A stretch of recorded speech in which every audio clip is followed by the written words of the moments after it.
got District 4 Racine County Board Supervisor Melissa Kaprelian in this morning. We got a lot to talk about. Yes, Some of it's not going to be pleasant. I got answers this time, though, Don. Are you ready? I'm ready. Let's talk about that rotten road at County C, which makes it a county road. Yeah. And it's Spring Street. And I know you have to do construction. I understand that part. That's not the part I'm talking about, where the hospital is and all the road closures. I understand things have to be fixed. I get that part. It's the other part by Pick and Save on Spring Street, where it's just, and this has been like this for years. This didn't just happen. Bum, bum, bum, bum, bum. For some reason, and I got to have somebody in who builds roads. Tell me why when you fixed the roads, you did it in strips. You didn't fix the road. You just put new strips in. And over time, those strips settle. You get bum, bum, bum, bum, bum, bum, bum. It got to the point where when we go to church on Spring Street, we have to go all around Northwestern Avenue, all the way to H down. We will not go on Spring Street because it's rotten road. Yeah. And that's where you come into the scene. That's where now I come in. And I just want to make it clear to the listeners. So this is not my area. My supervisory district area is near the zoo. Here it comes, the distancing. But I know every time I come on the Don Rosen Show, we talk about Spring Street. So we got some answers for you. And today, so it will start a project of resurfacing the third of the mile that you're talking about, which is Newman Road to 31. Right. And it'll take about a week long, complete detour. So that part will be shut down for a week, and it's going to be, closed to the through traffic. I saw the close signs up.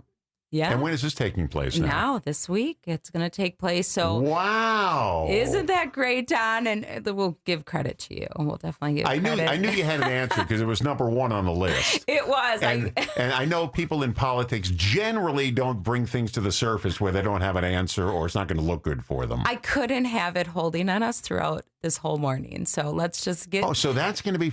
And the other part they're doing... Let's talk about the other part, what is water, sewer? What is that? No, so Spring Street from Ohio to Fairway is being fully reconstructed. So it will be open, though. There's one lane each way. Yeah. It's going to go until the summer of 2027. And there was a bit of a delay because of utilities, not the county. That stretch will, again, stay open the whole time. There'll be some crossover. It's not the county. It is not the county. Let's get that straight from the get-go. It's not the county. Okay. But there is going to be resurfacing. So isn't that great? Yeah, it is great. Now, it's one lane. And when the garbage truck comes down there and has to stop at everybody's house to empty the garbage, the line of cars behind that stretches for, as the Who once said, I can see for miles. It really goes because it's got to stop and you only got one lane. So enjoy your different reroutes in Racine. There's other streets. I mean, Spring Street is convenient for most. But even that part that they're resurfacing, it is completely shut down for through traffic. On both sides. On both sides. Yeah, okay. However, there is going to be a way for residents and business owners. Excellent. To go through and get the garbage picked up. So. Yes. Okay. Yes, we got that. So talk to me now next time we get on, you're going to be so happy. You're going to have to find a different road. No, what I'm going to say is you promised that street would be fixed.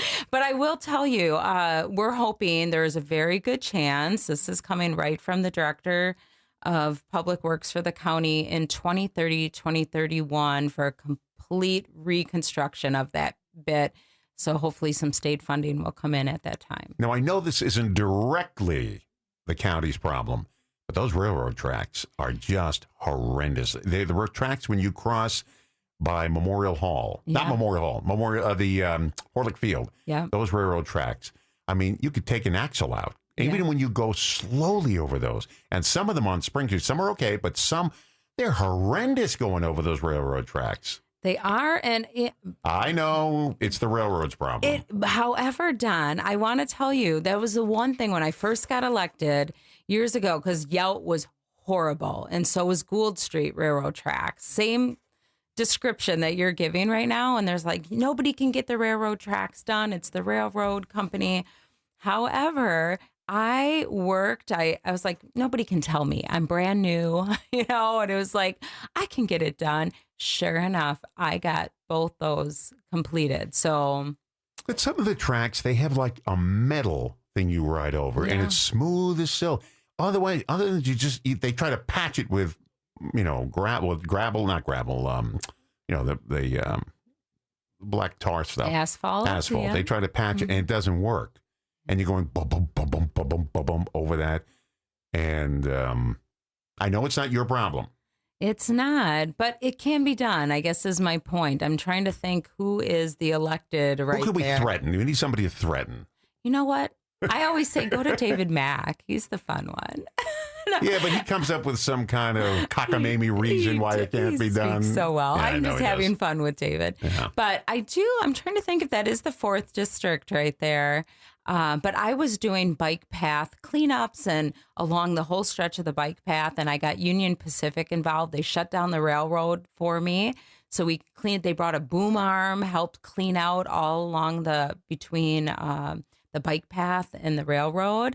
And that's when I said, come for a ride with me. Hopped in their truck on the track and we went over. Oh, you did one of those trucks with the wheels go up and they got the train track stuff right on it. Yeah, so it was fun. So we did a little ride, and then shortly thereafter, they had an agreement with the city. They worked with the former Department of Public Works Director, Mark Galen, and they got those done. Yeah. So maybe there's a possibility, but don't hold me to that on the next time I get on. Oh, I'm holding you to it. No. I'm holding you to everything. Melissa Kaprelian, our District 4 Racine County Board Supervisor, is here today. Got a list of things to talk about. Talked about Spring Street, talked about the railroad. So far, good news. Yes, all right. good Let's news. talk about the county budget season is coming up now, where you're going to have to find some money to fix things. Yeah, it's just know that our county budget is usually voted on, it's voted on in fall. But discussions are happening now, and this is kind of maybe a misconception or just something that people don't think about. We have a public comment portion of every meeting, and it's a good time throughout the year to talk about the things that matter to you, because this is when we start thinking about it too. The county executive is building his budget, but we're working within that budget that we passed the previous fall for the whole year, but it's pretty fluid. And just like if somebody were to look at our county board agenda for this Tuesday, you'll see a lot of transfers, and it's just to kind of make things right, things that weren't foreseen. We've brought up some things, or some things are going to be brought up at tomorrow's meeting too, that weren't foreseen when we passed the budget in fall. So I guess the whole point is to get people to start watching and paying attention to what's going on within the municipality, because when we get our budget bill, that's usually when people start to, start being boisterous. But the time is now. And it's good to know what's going on. I mean, there's things that are the city and the county, but I'll just use an example with the city. You're noticing whether your garbage is getting picked up or your streets are getting plowed, or if they're not. And let's say, do you remember when we went to the 2-week schedule for our recycling, for example?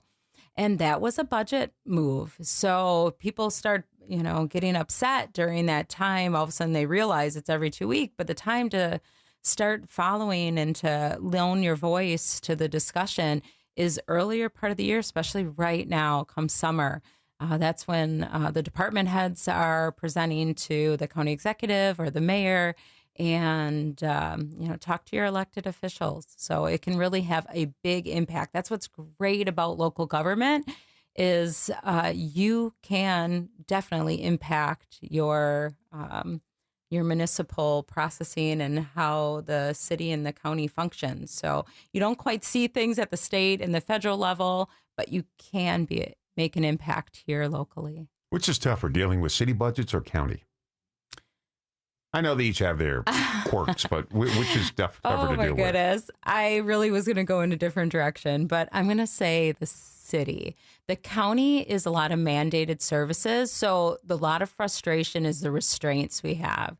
So you have mandates put on you, but yet they don't increase their dollars from the state. So that is very frustrating at the county because we have to implement those services.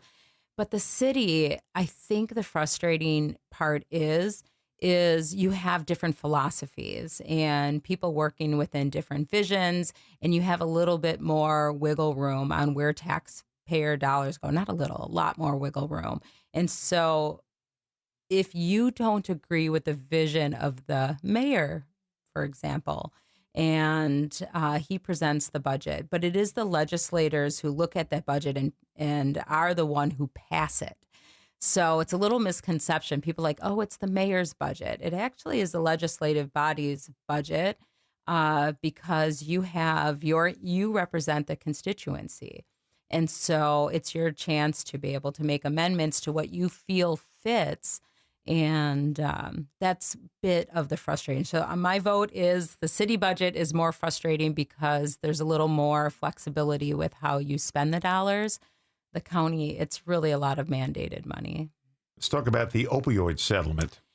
Yeah. So the opioid settlement is opioid money had come to Wisconsin because of a lot of the drug companies.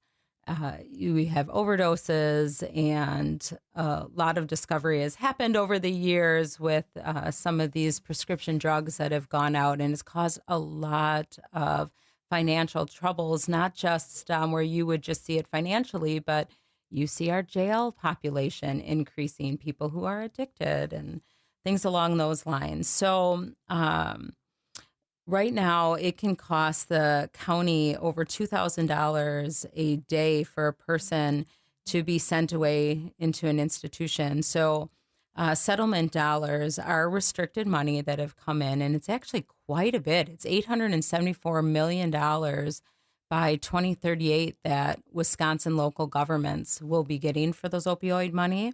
But the county, we're going to have an update on Tuesday, how we've been spending those dollars. But a lot of those monies are coming in, for grant money and stuff like that, and it's going for our mental health facility.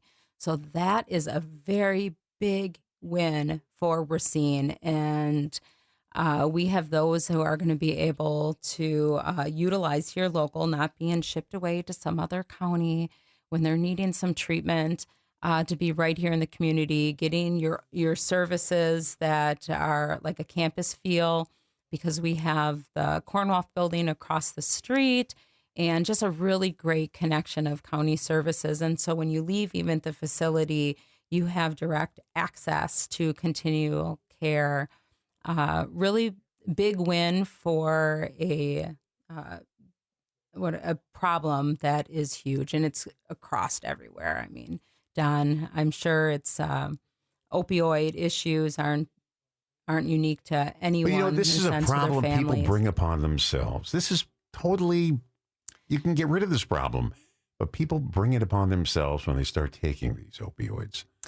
But I'm going to tell you, Don, it sounds that simple, but there's a lot of, let's say, self-medication, people with mental illness that is of no fault to them. Right, but it's something that could have been prevented at the beginning. I understand what you're saying. It's deep. There's many, many layers for sure. It is deep, but I wish it was that simple for sure, but sometimes it's the answer. And sometimes when people do take some type of drugs and, legal drugs or even prescription drugs, it's the first time in their life they feel some sense of normalcy, but then all the havoc then happens right after that. So it's quite sad. But right now, so we're building the alternative here. So state and grants for construction and operation. So those opioid settlement dollars in a mix will help here, at least in Racine. So municipalities and county police services next on the list here. Oh, goodness. Yeah. Big story. Do you have your keys attached to that phone too? Don, it's my purse. So if you lose your phone, you lose your purse, you lose your key, you lose your life right there. I know. But you know what? It is so rare for people not to have their cell phone. This is a genius solution, truly, because you could leave your keys somewhere, right? Or your wallet. I won't, because once you drop your phone, your phone's 3 feet away from you, you feel naked. You know what it is? So my wife is constantly saying, call my phone. I can't find, call my phone. I have a comedy bit we have. Call my phone. I can't find my phone. Oh, there it is. Don, have you ever been on your phone and looking for your phone? Yes. Has that ever happened? Yes. It's happened here. I'm holding the phone, reading something. All of a sudden, what happened to it? It used to be there. Oh, it's in my hand. You see that feeling of nakedness? That is why. So this is a great case and we brought it upon ourselves. Yes, we have brought it upon. Another self-inflicted problem. But I'm promoting this case. It's a case that has a little compartment for my credit card and my key fob. That's not what it's built for. It's really for credit cards, but there's enough room in there for me to squeeze my key fob. And then I have my house key attached to it. My wife's got 3 cell phones going all at once. She's got her main one, and then she's got her 2 previous iPhones she uses for, doing stuff online and stuff. Because you can use that as long as you don't need a phone number. Yeah. And so she's got 3 of them going. Now, the problem is she's using all the chargers in the house for her phones. And I got to charge mine. And, well, I'm charging those 2 phones over there. But I know, but it's my nightstand. Why? Why did you take over my nightstand? You have your own night. Well, the other phone's charging over there. Yeah, I know, but you got to get those charging plates then, where you can just put your. No, we need to get 1 phone per person. Okay, that's what we need. Okay. I'm not joining this battle here, so I can't be for you. Oh, you're in the battle. Oh no, you're in the battle. You've entered the battle. Oh, no. You started the whole thing. Great. Well, let's hurry up and get back to sheriff services. Okay, we're going to hold you over because I got a bunch of things here. But municipal and county police services. Let's talk about that. So across Wisconsin, a lot of the small municipalities are giving up their own police departments and contracting with the county sheriff. It's not because of crime. It's really about the arithmetic of it. Strict property tax limits for over a decade, state aid shrinking, and small departments that can't compete on wages or fill their shifts. So, for example, I don't know if you remember about Sturtevant. That was kind of the most recent that, I saw that made some splash across the news media. But their trustees said it saved them roughly $3.5 million over 5 years. So it's really about the numbers, and we don't want, for the village, it makes sense. They do the math. It's really hard on them, but contracting with sheriff service who already knows the area and are really well equipped. I mean, it just makes sense, these consolidation, but there are certain oversights us at the county supervisors really have to keep in mind. We don't want to just shift that complete burden then onto another taxing body base. So, we wanted to make sense on both sides of it. So on Tuesday, tomorrow, we're going to vote on a template, a formula that's set for all the villages. Right now, it's going from village to village. We were looking at different contracts or just looking at different plans. So now we're going to have a set contract going forward, or a set formula or a template. So when other municipalities want to consider or are considering, they'll know the numbers. They'll know. That's good. That's a good absolutely. idea. Yeah. But again, Racine County is not alone in this, where we're seeing smaller municipalities really trying to look to get sheriff services. So it makes sense, just like how joint dispatch made sense. So I think we're going to see more of it. Budgets aren't expanding. They're definitely shrinking. District 4, Racine County Board Supervisor, Melissa Kaprelian here. So where's your district exactly? What's the boundaries here? Yeah, I always say the zoo, which the zoo is not in my district, but it helps give people a marker. I used to go past Main Street by the zoo, but now it's just a little short of it. The lines are not square, so it would just confuse people. But because it confuses me as well. It just kind of zigzags across. So let's just say to Douglas Avenue, to almost the zoo area. And we have north to, where is north to? It's past Melvin. And somewhere over there. It's over there. It's just the north side of Racine. It's really jagged. It's not a straight line. No, it's a north side. You guys say it like the Diupers. It's on the north side. In the somewhere. north side. North side. Okay, let's talk about the Racine County Fair. It gets underway this week. Yeah. I am going. You are going? Well, yeah. Are you going to have a booth there? No, I'm going to have a booth there. I'm going to walk around and enjoy it. Okay. That's great. No, that's so good. It is. I think my church has a booth there, though. That's good. Yeah. We used to broadcast from there every year. Yeah. Now I'm just a visitor to like everybody else. Oh, well, no, it's great. You should be enjoying. Now it's time for you to enjoy it. And it opens Wednesday. It'll run through Sunday. It's out in Union Grove. Adult tickets are about $12. Seniors get a discount at $9. Kids 7 and under are free. On Wednesday, though, you can bring 3 non-perishable food items and get half off of adult admission. So Wednesday's the day to go. It's good to see all that work a lot of the kids have been doing with their animals, I do love going to the 4-H exhibits, though. Yes. Yeah. I really fun. enjoy it. And my wife told stories, and I think she'll deny it today, but she used to sneak in. She lived in Union Grove. And back when she was a little girl, her and her brother used to sneak in under the fence. Now, she says she didn't. I remember hearing the story, so I think she used to sneak in. Oh, that's a good place to sneak Now we go in. in through the front entrance. We don't have to sneak in anymore. Okay, That's the good. Racine County Fair. I love it. S.C. Johnson's Community Aquatic Center. Yeah, this aquatic center, people don't realize maybe, but it's county owned. And S.C. Johnson's center over there, it's by Pritchard Park. And it's open through I think the end of August. And if you live in Racine County, adult tickets are $10. Seniors get a discount at $8. Kids are $5. But a family of 4 is $27 a day, which is a great deal for a family activity. There's water slides there, and it's a good deal, and it's a good cool off. This temperature has been so hot, so. Great place to go. And if you remember what Pritchard Park looked like, this was really a vision of our former Jonathan Delagrave, County Executive Jonathan Delagrave. We really got to give him credit. Every time I drive by or if I'm going there, I really think a lot about Jonathan Delagrave. You see the football, the stadium too, or the field there, and you see people playing, the schools playing at it. That was his vision. So this is something he left behind. Now, we mentioned Tuesday's county board meeting. Anything else we missed? By the way, can anybody go there and start a ruckus? Not start a ruckus. Can anybody go there and give their opinion on something? Absolutely. Come. Please do. We love when people come and speak their opinion. You'll have an opportunity at the beginning of the board meeting. You get a 3-minute opportunity, but you'll have more time. Your representative is there. You can always bend their ear, and we'd love to have you. And if you can't come, because I know it's way out on Ives Grove, so it's right where Spring and Washington. Way out. Oh, yeah, that's right. You got to take the rotten road to get there. Okay. Where Spring and Washington meet, right past the interstate there. Watch it. We now it's all live. You can watch it from YouTube.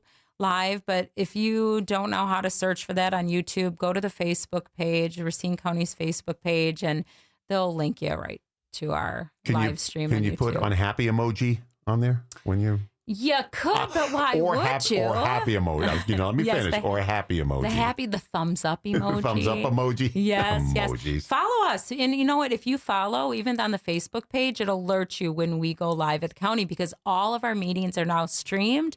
And when they're streamed, that means they're also archived. So you can go back if a topic was important to you and you missed it, how the discussion went, go back and look at our recorded meetings. And you can watch them live, and not just the minutes. The minutes sometimes are sparing on how we report, but you can watch it live and see exactly what was said. Armenian Fest coming up, huh? Yes, this is your baby, I'm so glad we got to this. So St. Mesrobes Armenian Fest is up and coming here the first Sunday in August, always is. But today, listeners, there is a great opportunity to give you something unique to do. We're looking for some helping hands to roll sarma. Those are the stuffed grape leaves. They're seasoned with rice and sometimes meat in there. And we need some helping. We need some help. Lots of sarma. People love them, not just those who are Armenian. So today from 9:30 to 5 o'clock at St. Mesrobes Church on Erie Street, so 4605 Erie Street.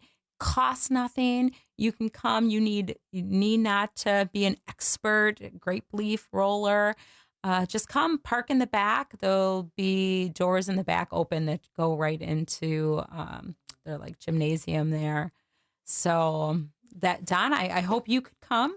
maybe you and your wife want to stop by and I got squirrels in the attic I got to get rid of today. Oh, my goodness. I got those little squatters up there. I guarantee your squirrels will be there for you, and you can lend some time. But it is really fun. Get part of Learn Some Culture. Are we going to have the opportunity to talk about National Night Out? Go ahead. We can? Oh, great. It wasn't on your list, but go ahead. Yeah, it was my added. I didn't see that. Oh, I didn't copy that. Okay. Oh, yeah, you can that's talk okay. about it. But it is such a great thing for just across the nation. You know, National Night Out is going to be August 4th, Tuesday, always the first Tuesday in August. This started back in 1984, and the idea was almost an absurdly simple one. Turn on your porch light and go sit out on the front porch. That was the whole program. Because a block where people knew each other's name is a harder block to commit a crime. So that's kind of the philosophy and the concept. And residents and police ought to meet each other on good nights, not, like on a cookout, not on the worst night of somebody's life. So this year, there's always is a kickoff location that starts National Night Out. This year, it's going to be on Monument Square, right in downtown. So I think it's a terrific move that Racine Neighborhood Watch decided on. And they put it there so everyone can see it. There is a COP house downtown, the newest COP house. So you can get familiar with the COP officer there and spend some time with the community. All the community centers will also be hosting. All the COP houses will be hosting, except Mead Street. They'll be joining the Bryant Center. It is a great night for the community to be outside. And Douglas Park will have a movie after dark. So they've been doing this for quite a long time. It'll be a great night out, Don. So I hope to see you there. It's Tuesday night. That was the bonus topic. It is the bonus topic. Thanks for letting me fit it in because I love celebrating when people can get out of their homes, get off of their electronic devices, and just spend time with each other. Just enjoy what Racine has to offer, just the natural spaces and the people that make community. Well, thanks for coming in. Oh, thanks, Don. I know I it's a always schlep to get in there enjoy at this hour of the morning, but thank you. Yeah, it's been great.